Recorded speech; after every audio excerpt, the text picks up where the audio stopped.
Hey, hey, motherfuckers, ¿cómo están, preciosos y penchomchas? Aquí la Pimbi.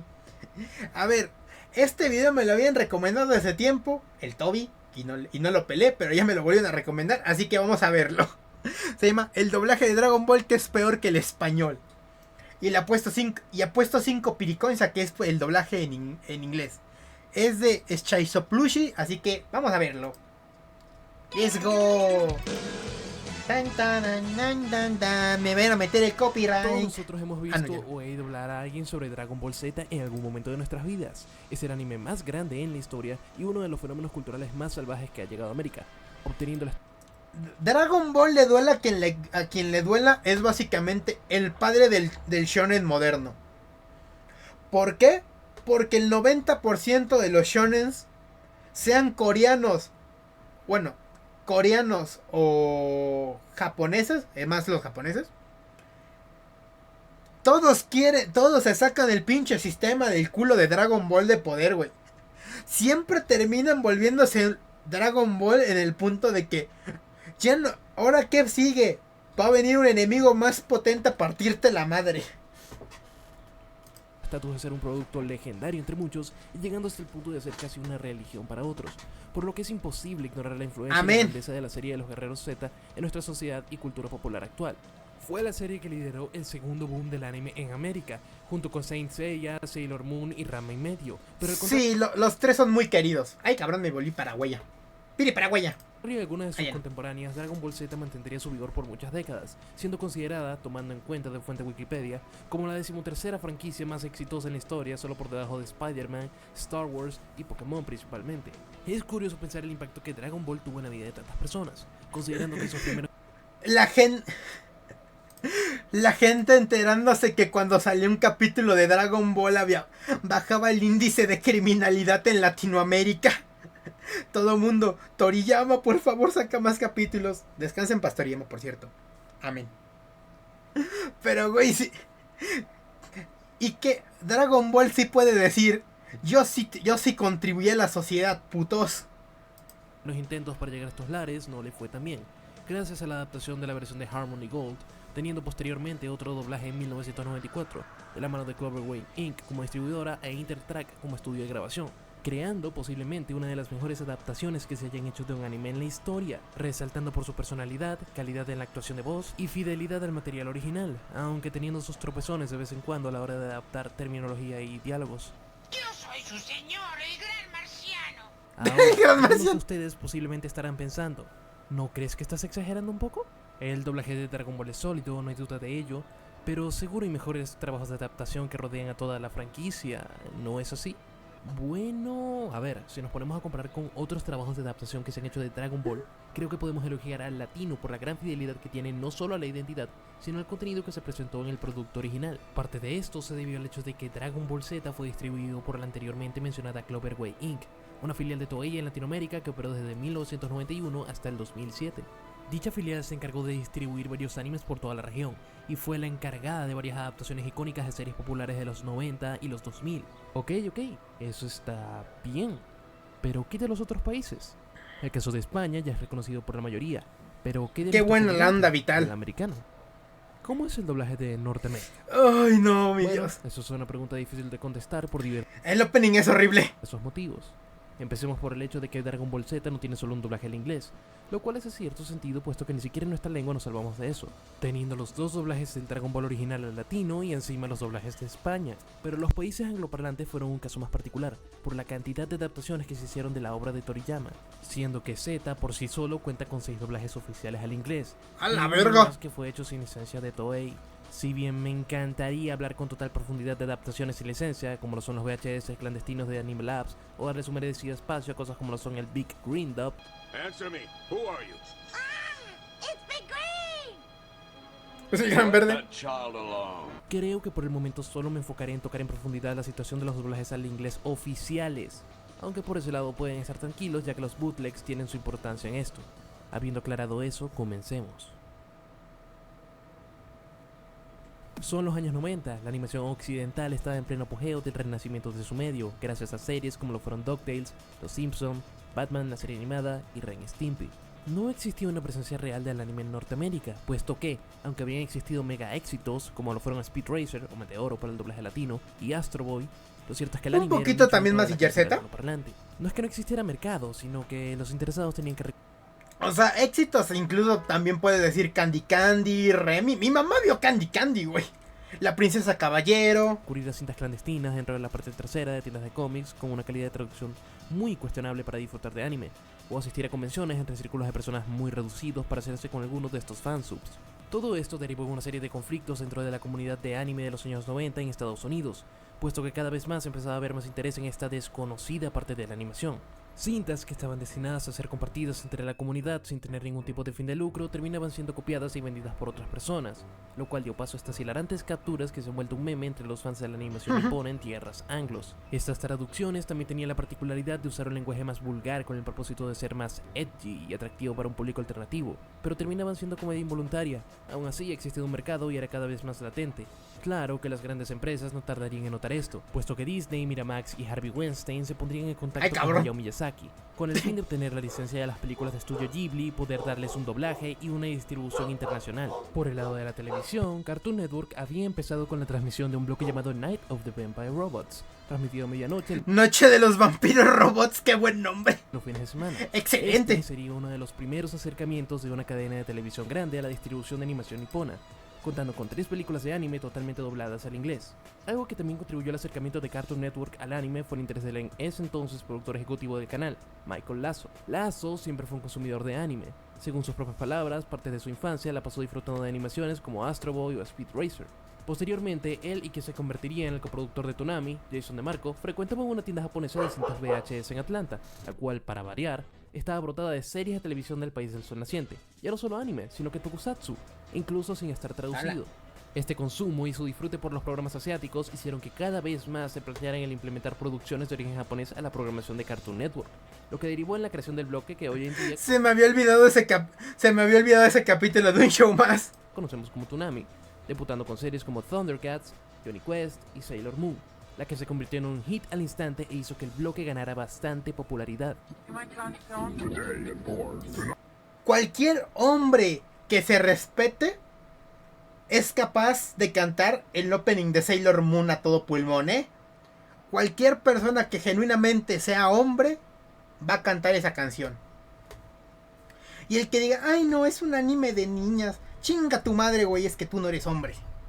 No le sabes.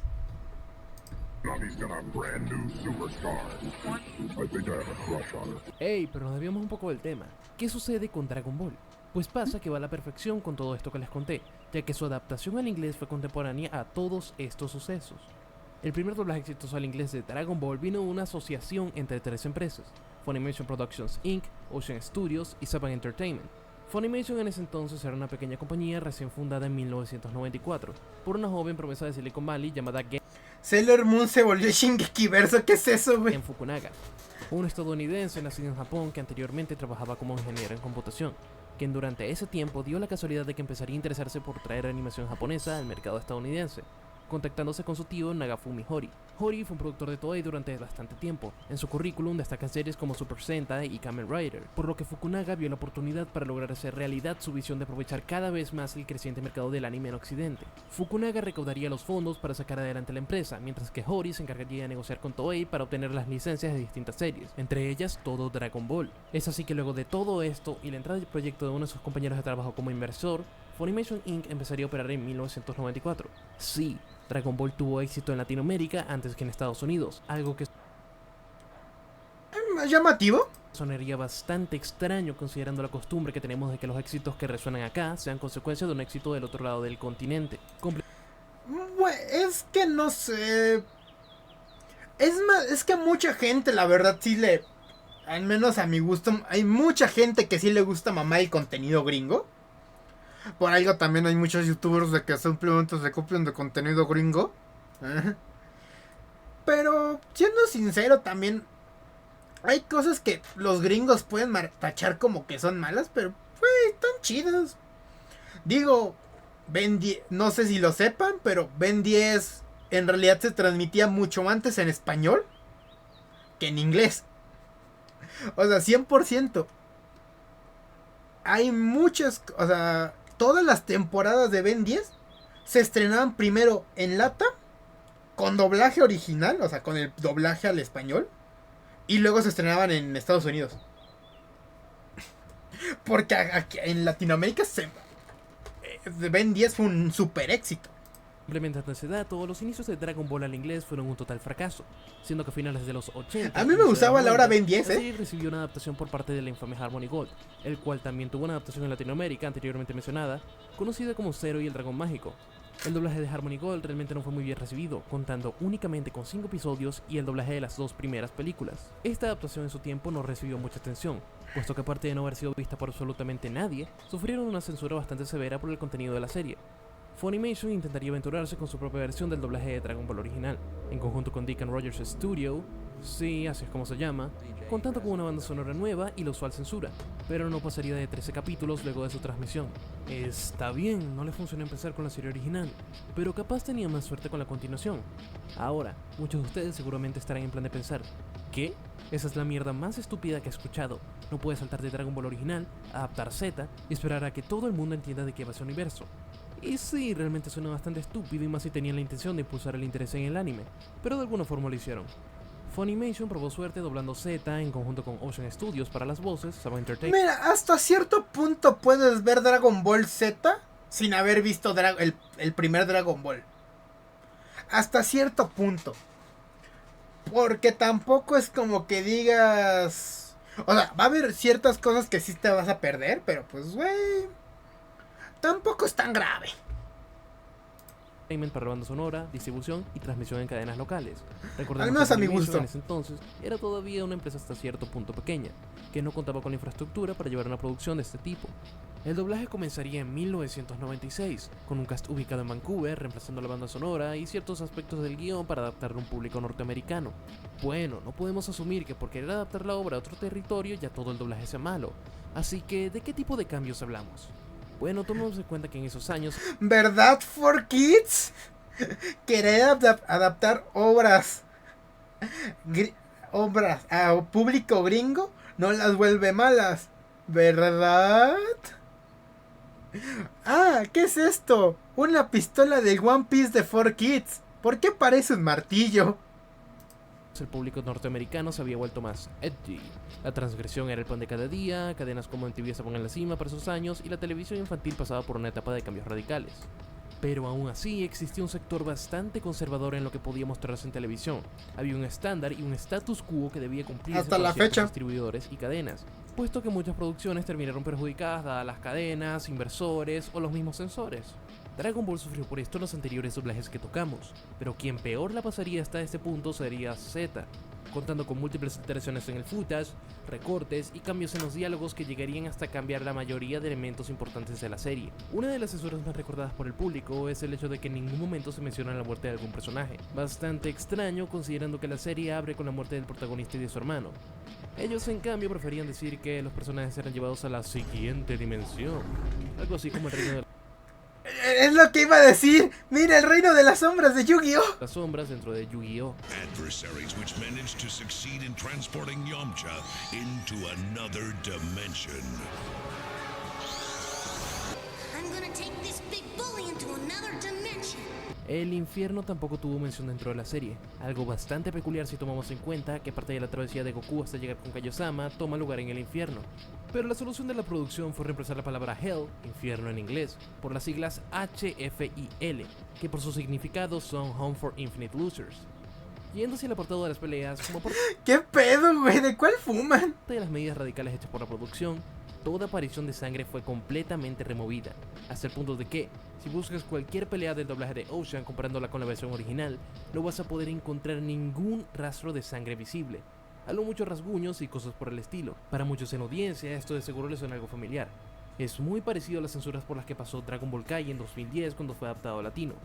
Y eso es debido a que Ocean fue la encargada de la edición del material para nuestra versión de Dragon Ball Z Kai. Espera, ¿qué? ¿Que no habían sido Funimation y Nicktoons? Sí y no. A ver. Verán, la cuestión ¡Ay, es que cabrón! ¡Ay, cabrón! ¿Eso le salieron los ojos? ¡Ojona! un canal de televisión, Nicktoons Estados Unidos en este caso, puede hacer alteraciones tan radicales al material para su transmisión. A ver, perdón. Estados Quiero Unidos ver, en este quizá. caso, puede hacer alteraciones tan radicales Eso cuando se trata de programa de terceros y la cadena es propietaria puede hacer los cambios que le en materia apetezca. para su transmisión. Deben solicitárselo a la distribuidora con las credenciales necesarias. Por lo que Funimation lo único que hizo fue hacer un doblaje más alivianado con el footage de la versión de ZK de Ocean, doblaje que por cierto hoy en día está perdido, junto con un guión un tanto más fiel a la versión original. Esa es la razón del por qué nuestra versión de ZK Ocean está acreditado en la serie como los encargados de editar el footage. Y esa misma versión fue la que Toei nos dio a nosotros. Teniendo eso en cuenta, muchos acá pueden hacerse una idea de la clase de alteraciones absurdas que se hicieron en esos tiempos. Pero para profundizar un poco más, ¿qué otros cambios vinieron de la mano de Funimation y Ocean? Si hablamos de cambios más específicos, podemos hacer notables aspectos como eliminar las lágrimas de Gohan, por alguna razón, la eliminación de genitales en la serie, remover el cadáver de Yamcha en la icónica escena donde es asesinado por un Cyberman, o agregar esta especie de flash dentro de las peleas a la hora de que algún personaje recibiera un impacto, como si fuera la serie de Batman de Adam West. Momento, vamos a causarle epilepsia a los niños. No jodas. Entre muchos otros. Aspectos tanto banales como importantes del guión fueron alterados mucho más allá de no querer mostrar situaciones fuertes. Directamente inventaban cosas para hacerlo más interesante. ¿Lo hizo un Como mago? que en plena pelea contra Vegeta, este le ofreciera a Goku ser su nuevo ayudante en reemplazo de Nappa. Kakarot, you and I would make a good team. With Nappa gone, I could use a good man. There's no one in the universe who could touch us. We would rule the planets and you could have anything you wanted. Anything. O sacando en cuenta el hecho aparente de que Bardock era un terrible guerrero, pero por otro lado siendo un muy buen científico, explicando que Bardock fue el autor de la técnica para crear lunas artificiales, dato que hace a la historia de Goku un tanto más similar al origen de Superman, al hacer que Bardock comparta más similitudes con Jor-El. As a matter of fact, it was your genius father who invented this little technique. My father?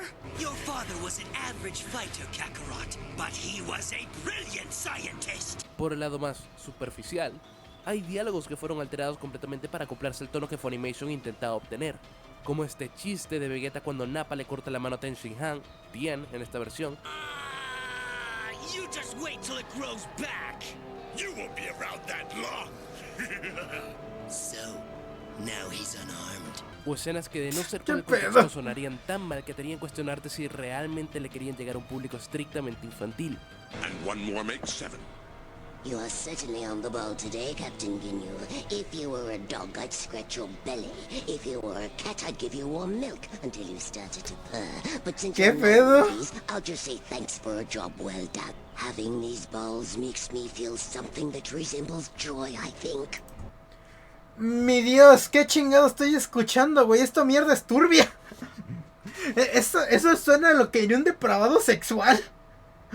Su puta madre. Hola, Zeli. I want to caress them. ¿Qué? Por lo menos en muchos de estos casos. Güey, no ayuda para nada la voz de... Güey, vamos a volver a escucharlo. Vamos a hacer un pequeño ejercicio. Cierren los ojos, escuchen la voz de Freezer hablando y traten de no imaginar de que es un cabrón que lo está tratando de manosear. Thanks for a job well done. Having these balls makes me feel ¡Ah, something no! that ¡Aléjate de mí! ¡Me quieren resembles tocar la joy. jalea! I want to caress them. Por lo menos en muchos de estos casos contamos con ¡Ay, un buen cabrón! cast de voces, destacando principalmente a Brian Drummond por su interpretación de Vegeta, que a juicio personal, a pesar de lo suavizado de sus diálogos, creo que mantiene la energía y la fuerza del Vegeta japonés. I'll get you for this! You won't escape my wrath! I'll get you! Ay. You're all mine! 地球人のガキども舐めやがって許さんぞ Sí, oye, se escuchan bastante parecidos, ¿eh? Se escuchan bastante parecidos.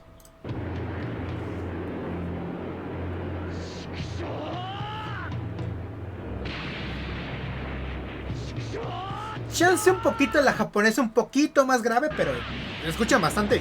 Los nombres de técnicas fueron alterados, cosas como el Kamehameha se quedaron como eran originalmente, pero otros como el Makan Kosapo fueron cambiados a Special Beam Cannon, o que una de las Special técnicas Beam de Cannon. Raditz literalmente fue traducida como Doble Sunday. Double Estas traducciones Thunder. no serán tan extrañas para muchos en la audiencia, puesto que han sido utilizadas en la vasta mayoría de videojuegos de Dragon Ball que han salido desde Budokai 1. Pero viéndolo en perspectiva, es algo chistoso que cosas como la Genki Dama pasaron a llamarse Spirit Bomb. El punto acá es que Dragon Ball Z dejó de ser tratado como un anime y se empezó a tratar más como un Saturday Morning Cartoon, lo cual solo fortaleció esa costumbre que tienen los angloparlantes de tomar cualquier material extranjero y suavizarlo para las audiencias. Como un agregado, uno de los cambios más hilarantes para mí son las tarjetas de título, puesto que en los primeros episodios se ven bastante bien, tratando de recrear cómo se veían originalmente, pero posteriormente tomaron la decisión Güey, eso parece un pinche fandom, ¿cómo se llaman? Una parodia, güey, parece título de de parodia. intentar hacerlas con un CGI muy anticuado. Demasiado anticuado.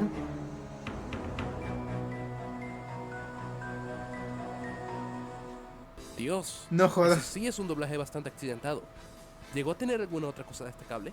La respuesta es que sí, ya que a finales de los 90, Funimation junto a Ocean y Pioneer lanzaron las 3 primeras películas de Dragon Ball Z en formatos caseros, Ay, güey. sin ningún tipo de censura o cambio en los diálogos, Wow. manteniendo la banda sonora original y siendo una traducción uno a uno Se atrevió, ¿verdad, señor? Hoy se atrevió, señor. del japonés, siendo aclamada por la comunidad de Dragon Ball en ese entonces, que apenas estaba haciendo uso de un arcaico internet. Los fanáticos aplaudieron la fidelidad y la calidad en cuanto a la actuación de voz, demostrando que el verdadero problema era querer suavizar el tono de Z. Pero volviendo con las películas, uno de los mayores sacrilegios cometidos... ¿Sacrilegios? Wow, qué dramático. Como otra de las decisiones más extrañas que llegaron a tomar, en la tercera película de Dragon Ball Z, la batalla más grande de este mundo está por comenzar en Latinoamérica y el árbol de la fuerza en inglés, fue adaptada de una forma bastante especial para televisión. ¿A qué me refiero con esto? Pues que por alguna razón creyeron que era buena idea editar la película como si fueran 3 episodios en medio de la saga de Namek. Me están escuchando bien. Tomaron la película de Tarles, la editaron como si fueran 3 capítulos más. What the Y lo fuck? transmitieron en medio del capítulo 45 y 46 sin ponerse a pensar si eso afectaría la narrativa de la serie, trayendo consigo los edits explicados anteriormente, de los cuales destacó este de Torles agarrándole la cabeza a Gohan. That's it. Get an ¿Qué eyeful. Let's see pedo? what you're made of, kid. Güey, está sufriendo una embolia, no. No mames, está sufriendo una puta embolia, miren. Chinga tu madre, güey, Gohan, ¿estás bien? Llamen un médico. Un médico. Pero Niño teletón, dice este cabrón. Mírale la carita. 0R-Chird. X10. Bizarrepe Pojej, mírale la carita. No, no. todo tiene un final y a eso vamos ahora mismo. Ay, Resulta que en cabrón. 1997 doblar un episodio de Dragon Ball Z costaba aproximadamente $30,000. Muy descabellado cuando te das cuenta de que el costo total para haber producido las 2 primeras temporadas de Z con toda esa censura habría sido de un total de $2 millones de aquel entonces. No es que Funimation no pudiera costearse los servicios de las otras empresas como algunos creen, ya que a ciencia cierta no se sabe por qué el doblaje terminó tan abruptamente en la saga de Freezer, pero hay varios indicios que podrían dar paso a una posible conclusión de todo esto. En los años del primitivo internet existió un sitio web conocido como Toriyama.org. Era uno de los foros más grandes en los que los fans de Dragon Ball podían expresarse sobre la serie y demás tópicos relacionados a las bolas del dragón. Es el equivalente de los 2000 de lo que son Kasensu.com o el grupo de meme Volkai. En un artículo sobre las censuras que sufrió Dragon Ball en Occidente, se explica cómo uno de los participantes de Toriyama.org, conocido como Brian Real, trató de convencer a ni más ni menos que al mismísimo Gen Fukunaga de dejar de trabajar con empresas externas a la hora de producir el doblaje de Dragon Ball Z. Pensemos por un momento en el perfil de Brian Real en aquel entonces. Era solo un estudiante de secundaria y logró convencer a los ejecutivos de Funimation que sus colaboradores no le aportaban nada a Z como propiedad, siendo inútiles bajo su criterio. Según el mismo artículo, ese fue el nacimiento del Funimation que conocemos hoy en día, junto con otros aportes por parte de Brian, como lo fueron presentarle los ejecutivos a Steven Simmons, quien posteriormente se terminaría convirtiendo en uno de los principales encargados de la adaptación de distintos animes que llegarían a Funimation. Algo que juega a favor de la veracidad de esta historia es el hecho de que en un podcast del año 2006 hecho por Kasensu, Simmons confirma que obtuvo su trabajo gracias a Brian, y que Fukunaga lo llamó a las 6 de la mañana para ofrecerle el puesto, aunque se omite cualquier comentario referente sobre si Brian tuvo que ver con que Funimation haya dejado de lado a Ocean y Saban para producir el doblaje de DBZ. Potente. En fin, chistoso que se puede considerar que un estudiante de secundaria fue uno de los responsables de fortalecer una de las empresas más grandes de distribución de anime en Occidente. Igual, Ocean no dejó de trabajar con Funimation del todo, ya que luego se les encargaría la realización del doblaje conocido como el Blue Water Dub. Básicamente, la continuación del doblaje de Ocean siendo distribuida en países como Inglaterra. un doblaje alternativo para naciones específicas. Pero si el doblaje Ok. de televisión dejó de ser el Raro. principio para distribuirse en Estados Unidos, ¿qué sucedió después? Funimation hizo su propio doblaje. ¿Qué tan buena es esa adaptación? Eso es una respuesta para otro video. Por mientras, yo me iré despidiendo. Y, de verdad, quisiera agradecerles a todos los que se quedaron hasta esta parte del video. No saben cuánta ilusión me hace que aprecien el empeño y aprecio que le puse a este contenido. Listo. Ay, cabrón. Le di a lo que no era, le di a lo que no era, le di a lo que no era. Le di a lo que no era. A ver, muy buen video, la verdad, interesante. Toby, acepta mi disculpa públicamente. Perdón por decir que el video no me llamaba la atención. Estaba bueno. Pero muy buen video. Ya le di su like. Un besazo. Espero que les haya gustado tanto como a mí con la cara de Gohan toda bizarra. Un besazo, chicos. Vamos a dejarlo por aquí. Yo me llevo sus carteras, así que recuerden darle like, suscribirse y ahí la vemos. Ya se me voy con sus carteras. Hasta nunca, soquetes. Bye bye.